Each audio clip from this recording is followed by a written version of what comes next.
सातारा जिल्ह्यातील वाई तालुक्यातील असलेले एकसर या गावातील असलेल्या या ठिकाणची अनधिकृतपणे ज्या क्रेशर आहेत, ब्लॅक क्रेशर यातून गवत उत्खनन केले आहे, त्याबरोबर या ठिकाणचे गावकरी जे ग्रामस्थ आहेत ते एकत्र एकवटलेत आहे आणि या विरोधात करत आहेत. आपल्यावर काय ग्रामस्थ आहेत त्यांची आपण वाटून काय हे प्रकरण सांगाल मला?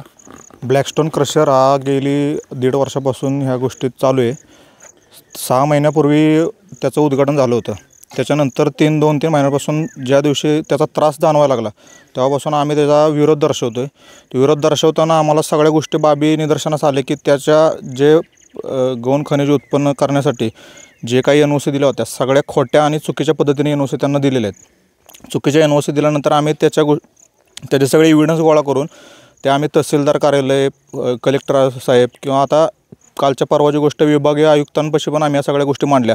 पण आत्तापर्यंत आम्हाला त्या गोष्टीतून कोणत्याही गोष्टीतून दाद काही भेटत नाही आहे.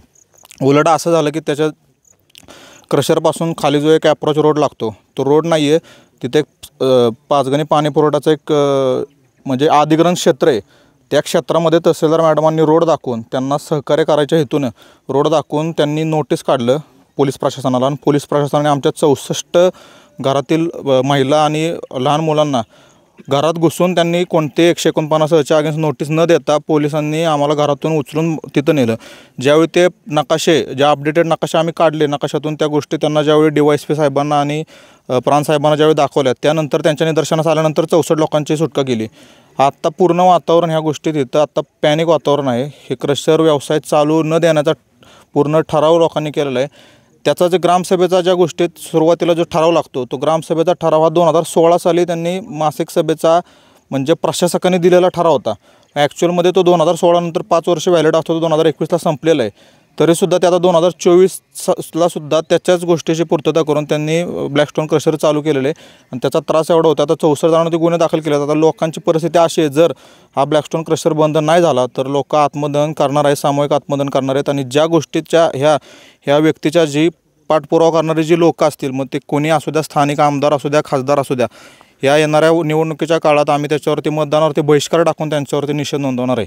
नक्कीच ठिकाणी या जे ग्रामस्थ आहेत ब्लॅक क्रशर आहे, जर बंद नाही पडला तर यावरती येणाऱ्या विधानसभेच्या निवडणुकीवर बहिष्कार असं म्हटलं आहे. पण काही ग्रामस्थ आहेत आपण त्यांच्याशी जाणून घेण्यावरती की यांची नक्की मागणी काय आहे आणि यामुळे कोणत्या दुष्परिणाम याला सामना करावा लागतो आहे आणि कोणते आजार ह्या उद्भवले आहेत, काय सांगाल? कोणी काय जे सांगाल की तुम्हाला या प्रकारे कोणत्या सामना करायला लागतो? मला दमा लागतो, हे काम चालू झाल्यापासून मला दमा लागतोय आणि त्याच्या जवळपासच माझं घर आहे. मला इथपर्यंत येण्याची सुद्धा शक्ती नाही, तर नाईलाज आहे माझा.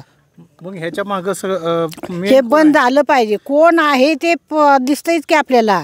कोण आमदार असेल त्या आमदारांना बोलावलं, आम्ही त्यांना हे केलं, विचारपूस केली, त्यांच्या विनवण्या केल्या.